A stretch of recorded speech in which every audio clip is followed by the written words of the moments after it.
Hello, all you beautiful people in Webtown, and welcome to an Indie Wednesday here on Crypto Comics. We're going to keep this going each and every Wednesday through the rest of the year because I have supported a lot of comics on crowdfunding platforms like Kickstarter and Indiegogo, and I want to give each and every one of those beautiful creators an honest review and a little free promotion, because that's how you keep the Iron Age of comics strong, by holding each other up rather than ruthlessly scrambling over one another for a few meager morsels that might fall from an Iron Age king's table. So with that being said, today we're going to dive into the pages of Guinevere and the Divinity Factory, number 1, by, Preston Poulter, and Rod Luper, a 5-issue miniseries from Pocket Jacks Comics.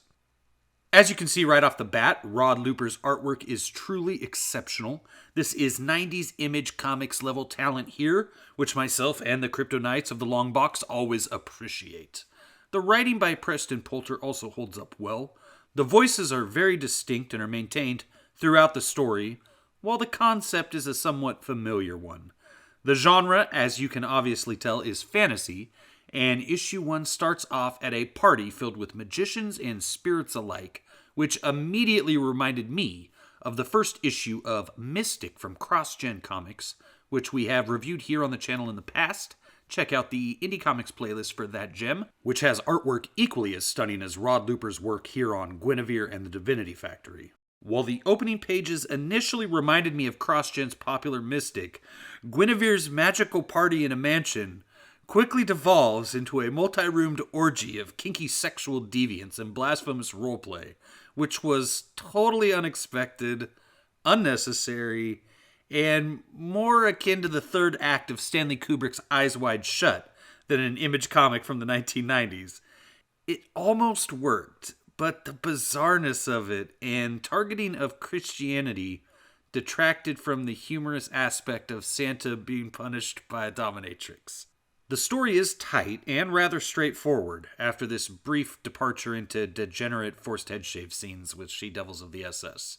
With the Southern Belle Guinevere, apparently a name she used as a stripper rather than her real name, obtaining a mystical talisman that, at the least, allows her to see the spirit realm around her in normal daylight hours. The spirit realm being filled with a variety of demons and terrifying creatures eager to taste her supple southern flesh. While I don't believe it was the intent of the writer, the first issue of Guinevere and the Divinity Factory is a prime example of why you don't mess around with black magic. Choosing to invite demonic entities into your life might seem like a game, and might even be considered helpful by some of your favorite Hollywood stars, but it leads to a life of depravity and ruin, where the Shadim control you and manipulate you for their own amusement and benefit, not like in a comic book. Even if you don't believe in the forces of darkness and the forces of light, they believe in you, and they are vying for not only your soul, but your life, your attention, for your earthly works to honor them and bring them glory. If you get into bed with the spiritual forces of evil in the heavenly places, you will soon find yourself seduced and in a battle for your very life. Be careful what you invite into your life. Just as Guinevere in this comic should have realized she was in a den of iniquity when it turned into creepy Eyes Wide Shut pervert world.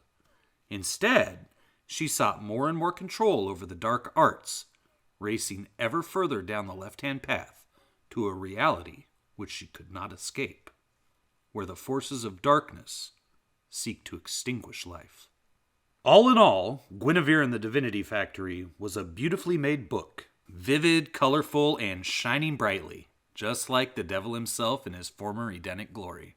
While the general concept in Guinevere is tried and true at the best, and perhaps redundant at the worst, Preston Poulter's writing provides what may amount to a new twist on an otherwise familiar story as the miniseries continues.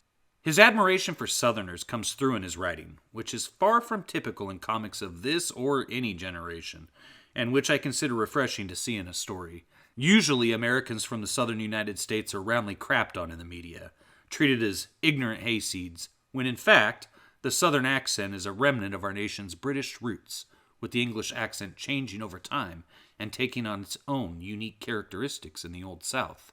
As for the weird degenerate kink stuff, I'm hoping that doesn't continue in the miniseries, but I have a feeling it does. coupled with the positive take Guinevere and the Divinity Factory seems to take toward black magic and dark arts, I'm going to have to label this book for grown folks only. Which is kind of a shame because it has the makings of a great morality tale, but I just don't think that's where it's headed. If you want to find out for yourself, head over to PocketJacksComics.com and pick up all 5 issues from their eBay store. It does look like Preston has another comic with an attractive female lead available, so you might find even more that you like at PocketJacksComics.com. If you need something to read with the kids, though, you're going to want to check out Delarose.com, or even better, surf over to EnterTheLostLibrary.com and check out one of my novels. They're all pervert-free. You'll love them. There's science fiction, fantasy, superheroes, sword and sandals, and even historical fiction stories waiting to entertain you and everyone you know between the ages of 8 and 80. As for me, I'm going to get back to reading and reviewing so that I can come back with another totally awesome comic book review for each and every one of you honorable Christians, respectable Jews, and degenerate atheists in need of a good preaching, right here at Crypto Comics. Hit that like and that share on your way out, baby! When their parents are taken captive by a wicked necromancer and his sinister crocodile men, a pack of children from the peaceful land of Aquania must journey across their continent, meeting strange beings and confronting untold terrors in their quest to rescue their families from a witch queen eager to raise a demon lord from his fiery abode.